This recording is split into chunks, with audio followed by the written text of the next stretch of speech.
সেবা আপনাদেরকে দিতে পারছি, বা এই মোবাইল ফোন, সেই সাথে সাথে এখানে আমাকে দেখাচ্ছে 1,19,000 টাকা বিভিন্নভাবে যে মিস উপায়ে অনেক সময় অন্য নাম্বারে চলে যায়, ভুল নাম্বারে হয়তো প্রেরণ করে।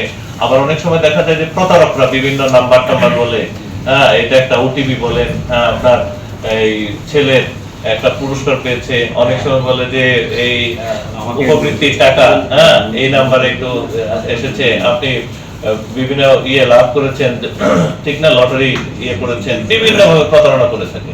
তো এই সমস্ত বিষয়গুলো কিন্তু আমাদের এই সাইবার ক্রাইম ইনভেস্টিগেশন সেল এগুলো দেখে।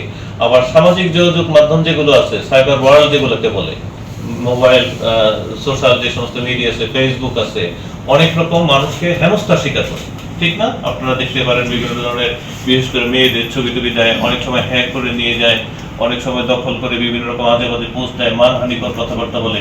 এই সমস্ত অভিযোগ দেওয়ার পরে যে অনেকে হয়তো আপনারা পেয়েছেন, অনেকে পায় না, যারা না পায় তারা হয়তো মনে করে যে পুলিশ কাজ করে না।